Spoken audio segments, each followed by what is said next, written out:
Communication is the basis for life. When communication breaks down, things become abnormal. And once abnormality sets in, the ultimate end is death. And that's usually death in affection, intimacy, interaction, and can ultimately lead in the death of the marriage, which is divorce. So communication is foundational. And that's true in anything, life itself. It's foundational. So communication is really your ability to listen, Mark, not to speak. And communication is an art that you must develop over time. The number one complaint that women have about men is that men don't listen. Communication involves the whole person, mind, will, and emotions. What is it about communication that's so difficult for us men? Why do we fall short in this area? Well, I will tell you, I talk when I speak to men and married couples as well. It's understanding how each other communicates. Men tend to be problem solvers, so we listen to solve problems. Women tend to be conversational sharers of their feelings and emotions and their problems. So when they come to a man, they're not necessarily looking for him to solve their problem. They're looking for him to be empathetic. They're looking to him to listen while they share, because usually women know what they need to do. So typically, I share the scenario where the woman comes to the man and says, "Can I talk to you about something?" And he says, "Yes." And she begins to, share her feelings and what she's dealing with. And he's listening, but he's listening only long enough to get enough data so that he can show his expertise in problem solving.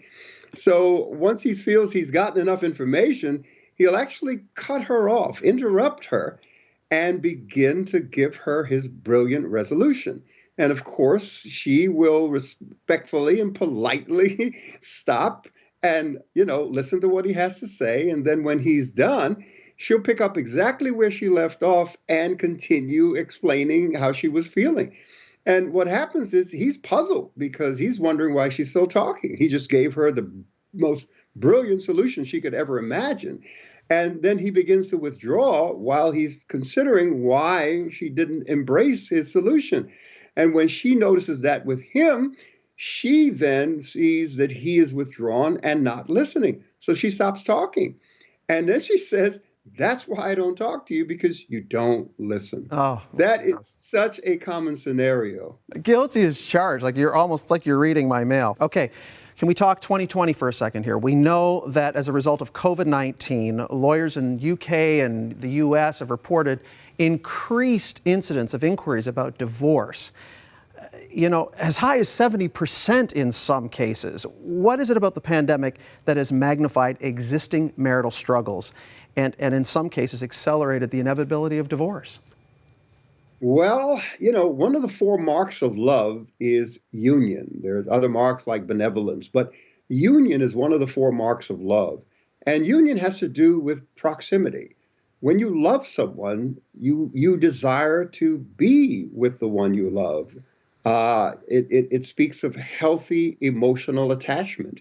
It also means participation, the desire to be involved with the dreams, visions, goals, the joy and suffering of the one you love. And that requires intimate communication. But we live in a world that is so fast-paced and filled with so many distractions and responsibilities that we really don't get that kind of quality time with each other. So we only have short periods of time, short breaks, in which to develop that kind of union and enjoy those spaces. So what happened with the pandemic, all of a sudden, we had more time than we could ever imagine or were ever used to explore that mark of love called union, proximity, participation, intimacy. And we realized that too much of a good thing can really upset us, because we then experience the inevitable friction of human relationships. our individual feelings and needs and the confinement and the lack of distraction and the inability to escape and just get away from each other. So I think that was quite a challenge. I was reading some statistics in China, and they were saying that there were more applications for divorce during COVID than at any other time in the history of China. What can we do then to foster and nurture healthy relationships? Humility, being humble, because pride can kill a relationship. Pride can disrupt peace.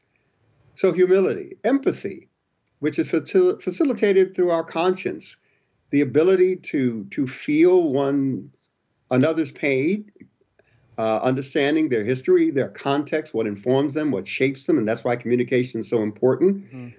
Collaboration, the willingness to sit down and work together, not only work on vision and dreams, but work on communication, work on developing the relationship, having specific goals towards bettering the relationship, having and this we do in the very beginning of marriage when we're prepping people for marriage, have a conflict resolution plan. What happens when the inevitable conflicts of a relationship come into play? What's your plan? What do you do? Marriage takes work. I say this often, that a marriage license is actually a work permit because marriage takes work. We have to consider the fallen human condition, that most of us don't know how to love or to be loved. So even when we see love, we don't know how to respond to it. The human heart seeks those two things, love and truth. And actually, Mark, they support each other. Love seeks truth. Love shapes how we speak the truth to heal and not hurt. Love does not weaponize truth. And on the other side of that, truth shapes how we show love. Love helps without enabling, because when we enable someone, we provide the means and support for self-destructive behavior. So love is not enabling, but love is providing the means of transformation and a support system. And we have to balance those two things, love and truth. I love the way the passage in John chapter 1 says that the law came by Moses, but grace and truth came by Jesus Christ. And grace is an expression of God's love. So truth without love leads to hopelessness and despair. And love without truth leads to presumption. So those two things balance each other. But that's the concern of the heart. That is the desire for love and truth.